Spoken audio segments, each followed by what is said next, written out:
मेरे सभी भाई बहनों को जय मसीह की। आज बाइबल अध्ययन के इस अध्याय में हम बात करेंगे आयत मत्ती 6 में 33 की। परंतु पहले उसके राज्य और उसके धर्म की खोज करो, तो ये सब वस्तुएं भी तुम्हें मिल जाएंगी। बाइबल में अन्य संदर्भों और पात्रों से यह बात गहराई से जुड़ी है। इस सिद्धांत की पुष्टि करने के लिए हमारे पास कई उदाहरण, कई इंस्टेंसेस मौजूद हैं। यदि हम यूहन्ना 15 में आयत 7 की बात करें, यदि तुम मुझ में बने रहो और मेरी बातें तुम में बनी रहें, तो जो तुम चाहो मांगो वह तुम्हारे लिए हो जाएगा। यहाँ यह संदेश है कि प्रभु में बने रहने और उनके वचन को प्राथमिकता देने पर हमारी सभी इच्छाएं पूरी होती हैं। यह मत्ती 6 में 33 आयत के संदेश को बल देता है कि हमें परमेश्वर में सदा केंद्रित रहना चाहिए। उसी तरह से दानियल और उसके मित्रों का जो विश्वास है, जो कि दानियल 3 में आयत 16 से लेकर 18 तक जो हमें दिखता है, उसके अनुसार शद्रक, मेशक और अबेदनगो ने राजा के बनाए बुत के सामने झुकने से इनकार कर दिया और परमेश्वर की इच्छा को सर्वोपरि रखा। उनकी निष्ठा के कारण प्रभु ने उन्हें आग की भट्टी से सुरक्षित बाहर निकाला, जो परमेश्वर की रक्षा का अद्भुत प्रमाण है। उसी प्रकार भजन संहिता 37 में आयत 4 की अगर हम बात करते हैं, तो तू यहोवा में आनंद ले और वह तेरे मन की इच्छाओं को पूरी करेगा। यह आयत हमें यह सिखाती है कि जब हम परमेश्वर में आनंद पाते हैं और उसे अपनी प्राथमिकता बताते हैं और उन्हें अपनी प्राथमिकता भी बनाते हैं, तो वह हमारे सभी मन की मनोकामनाओं को पूर्ति करते हैं। उसी प्रकार एस्तर का साहस और समर्पण, जो कि एस्तर 4 में आयत 16 में दिया है। एस्तर ने अपने लोगों को बचाने के लिए अपनी जान को खतरे में डाल दिया था। उसने परमेश्वर की योजना को अपनी व्यक्तिगत सुरक्षा से ऊपर रखा और प्रभु के प्रति उसकी गहरी आस्था उसे विजयी बनाती है। यह उदाहरण हमें दिखाता है कि परमेश्वर की इच्छा को प्राथमिकता देने का अर्थ क्या है। यदि हम बात करते हैं अय्यूब का धैर्य और विश्वास के बारे में, तो अय्यूब 1 का 21 और अय्यूब का ही 42 में 10 नंबर जो आयत है, उसके अनुसार अय्यूब ने अपने जीवन में कष्टों में भी परमेश्वर पर विश्वास बनाए रखा। अपने धैर्य और निष्ठा के कारण उसने अंत में प्रभु से दुगने आशीर्वाद प्राप्त किए। यह प्रदर्शित करता है कि प्रभु के प्रति समर्पण कैसी सभी कठिनाइयों में सहारा बन सकता है।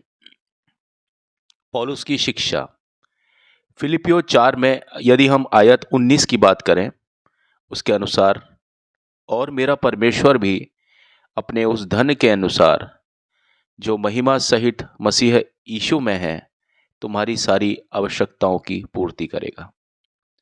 पौलुस यहाँ हमें यह विश्वास दिलाते हैं कि जब हम ईश्वर के प्रति निष्ठा रखते हैं, तो वह हमारी हर आवश्यकताओं का ध्यान रखते हैं, जो मत्ती 6 में आयत 33 की शिक्षा से मेल खाता है। यदि हम प्रेरितों की निष्ठा की बात करते हैं और प्रेरितों के काम में 5 को आयत 29 का अध्ययन करते हैं, तो पतरस और अन्य प्रेरितों ने यहूदियों के धार्मिक नेताओं के सामने यह स्पष्ट कर दिया कि मनुष्यों की आज्ञा से बढ़कर परमेश्वर की आज्ञा का पालन करना चाहिए। यह मत्ती 6 का आयत 33 का एक और दृष्टांत है, जो हमें बताता है कि हमें अपने जीवन में परमेश्वर का सर्वोच्च स्थान रखना चाहिए। यदि हम नीति वचन 3 में आयत 5 और 6 की बात करते हैं, तो उसके अनुसार तू संपूर्ण मन से यहोवा पर विश्वास रख और अपनी समझ पर भरोसा न कर। उसी को स्मरण कर, वह तब तेरी चालों को सीधा करेगा। यह आयत हमें सिखाती है कि जब हम अपने जीवन में ईश्वर का अनुसरण करते हैं तो वह हमारे मार्ग को स्पष्ट और सीधा करते हैं। यदि हम सुलेमान का उदाहरण लें तो वो 1 राजा 3 में आयत 5 से लेकर 13 तक सुलेमान ने परमेश्वर से धन संपत्ति के बजाय समझ और विवेक मांगा ताकि वह अपने राज्य की भली भांति सेवा कर सके। इसके बदले ईश्वर ने उसे और भी ज़्यादा आशीषित किया। यह मत्ती की 6 में 33 आयत का आदर्श उदाहरण है जो हमें बताता है कि हमें सही प्राथमिकताओं से वे सभी चीज़ें प्राप्त हो सकती हैं जिनकी हम कामना करते हैं।